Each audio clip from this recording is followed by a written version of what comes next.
ராமனுக்கும் அனுமனுக்கும் நேருக்கு நேராக போர் மூண்ட கதை உங்களுக்கு தெரியுமா?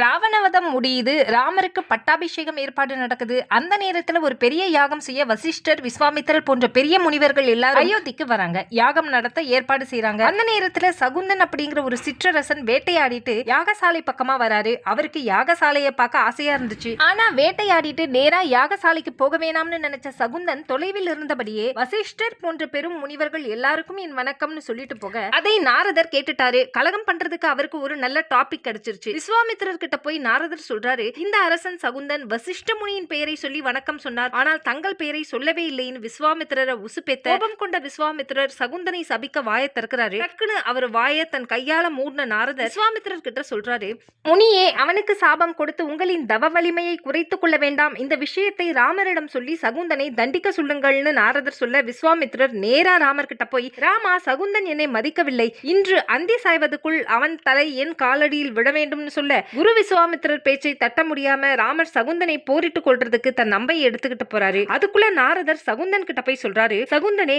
ராமன் உன்னை கொல்ல வருகிறான். அவனிடம் இருந்து நீ தப்ப வேண்டும் என்றால் அனுமனின் தாய் அஞ்சனா தேவியின் உதவியை நாடுன்னு நாரதர் சொல்ல சகுந்தனும் அஞ்சனா தேவியை தேடி போய் விஷயத்த சொல்றாரு. ராமர் கிட்ட இருந்து தன்னை காப்பாத்த சொல்றாரு. அப்ப அஞ்சனா நினைக்கிறாங்க, சகுந்தனை ராமன் கொல்ல வராருன்னு அனுமனுக்கு தெரிஞ்சா அனுமன் ஸ்ரீ ராமனுக்கு தானே உதவி செய்வான். அதனால ராமன் பெயரை சொல்லாம யாரோ ஒருத்தன் பெயரை சொல்லலாம் அப்படின்னு சொல்லி அஞ்சனா தேவி அனுமன் கிட்ட ராமரை பத்தி சொல்லாம விஷயத்தை சொல்றாங்க. அனுமனும் தன் தாய் கிட்ட சகுந்தனை நான் காப்பாற்றுவேன்னு சத்தியம் செய்யறாரு. அனுமன் ஆயுதங்களை ஏந்தி போர் செய்ய தயாரா இருக்காரு. ஆனா சகுந்தனை தேடி வந்தது ராமன்னு தெரிஞ்ச பிறகு அனுமன் ஆடி போறாரு. சகுந்தனை தன் வாளால் சுத்தி சுத்தி பாதுகாப்பு தராரு. சகுந்தனைக்குள்ள ராமன் எய்த அம்புகள் எல்லாத்தையும் திருப்பி ராமன் கிட்டயே அனுப்பி விடுறாரு. ராமன் பெரிய பெரிய அஸ்திரங்கள் பயன்படுத்தி எதுவும் வேலை செய்யல. காரணம், அனுமன் ஜெய் ஸ்ரீராம் அப்படின்னு ராமநாமத்தை ஜபிக்க ராமர் அனுப்பிய பானங்கள் அனைத்தும் வீணாகுது. கடைசியா சகுந்தன் ராமர் காலையும் விஸ்வாமித்திரர் காலையும் விழுந்து மன்னிப்பு கேட்க நினைக்கும் போதுதான் விஸ்வாமித்திரருக்கு கோபம் தனியுது. தன்னால் ஒரு அப்பாவி பாதிக்கப்படக்கூடாதுன்னு சொல்லி ராமர் கிட்ட சகுந்தனை மன்னித்து விட சொல்றாரு. அப்ப ராமர் விஸ்வாமித்திரர் கிட்ட கேட்கிறாரு, குருதேவா, அப்படியானால் நான் தங்களுக்கு செய்து கொடுத்த வாக்கு